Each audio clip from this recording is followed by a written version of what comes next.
大家好，我是阿健，做一个温暖的廚師。保存土豆，牢記這幾個好方法，只需要往土豆中加一把它，土豆不發芽不變質，放小半年都新鮮。有很多朋友都喜歡吃土豆，因為土豆的營養價值豐富，而且特別的實惠，既能做菜還能當主食，低脂低卡低熱量，基本上適合所有的人群食用。每當超市打特價的時候，都是幾毛錢一斤。只要是家裡經常買菜做飯的，看到這種情況，都會一袋一袋往家裡搬。土豆本身有耐堵存的特點，在經過特殊的方法保存，便可以存堵更長的時間。在我家，土豆也是最受歡迎的，它不僅價格十分親民，還可以做出很多不同的美食。在農村還好，有地窖，也有很多方法。那住樓層的朋友就沒招了，土豆放不了多久，總是容易乾癟發芽。眾所周知，發芽的土豆中含有大量的龍葵鹼，吃了對身體不好。於是很多人便會把發芽的土豆扔掉，實在是可惜了。有人不懂得保存土豆，會將土豆直接塞進冰箱，這麼做是萬萬不可的。因為土豆在冰箱內會形成一種不好的物質，最明顯的是土豆內核發黑。如果我們吃了冰箱裡的土豆，對身體大大不利。而且土豆放進冰箱後，冰箱內的冷空氣反而讓土豆更快的發芽變質。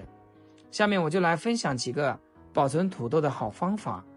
準備一個黑色袋子，把買來的土豆一個一個放進來。購買土豆的時候，最好挑選這種有泥的、乾燥的、完整的、不發芽的。保存時切記不要清洗。我們想要土豆保存很久，首先要懂得土豆需要什麼樣的環境。當土豆經常被陽光照射時，土豆會發芽，也會變綠，產生了葉綠素和龍葵素。所以想要土豆儲存的時間更長，需要給土豆製造一個乾燥、避光用、溫暖適宜的環境。土豆害怕陽光，遇陽光後容易發芽或者變綠，那麼將土豆放在黑袋子中，就給土豆制造一個黑暗的環境了，不會接觸到陽光。然後把袋口扎緊，放在乾燥通風的地方，避免高溫環境。這個方法能讓土豆長時間不發芽不變質，只要土豆泥沒有清洗過，表面還有的泥土就是最好的保鮮劑。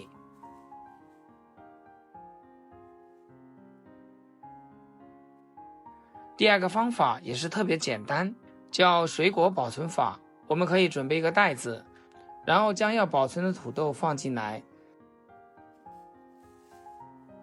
再往裡面放一個蘋果。我們都知道蘋果有好的催熟作用。買回來的青香蕉或不熟的獼猴桃，往裡面放上幾個蘋果，過不了2天就會非常好吃了。其實蘋果除了可以催熟，還有很好的保鮮作用。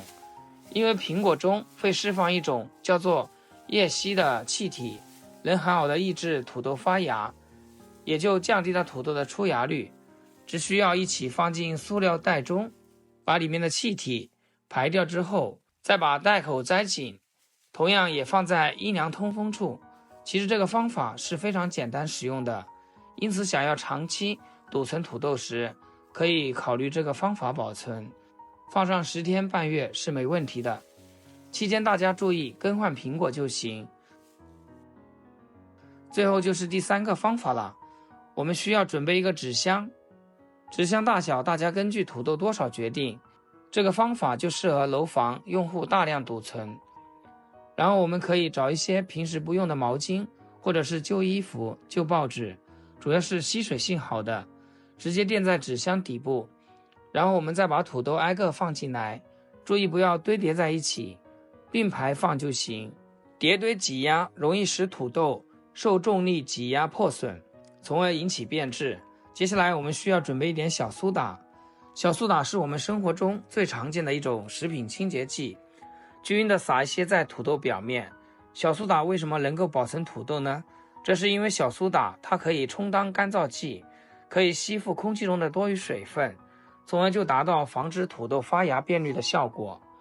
如果土豆量多，我們就再覆蓋一張毛巾，然後再放上土豆，這樣土豆就不會破損，從而可以延長保質期。有发生变质的土豆千萬不要一起放進來保存，避免一個壞兩個，兩個壞一堆。再撒上一些小蘇打，土豆量多就照這樣順序把紙箱裝滿就行。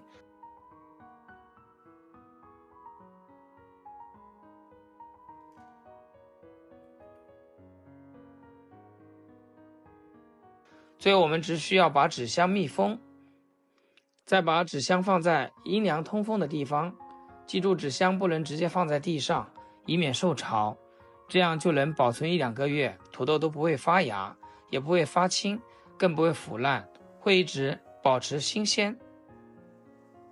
說了小蘇打的作用，那箱子的作用其實就是為了避光，讓土豆接收不到光源，這樣一來就沒有辦法進行光合作用，即便有空氣以及一定的水分，也很難發芽。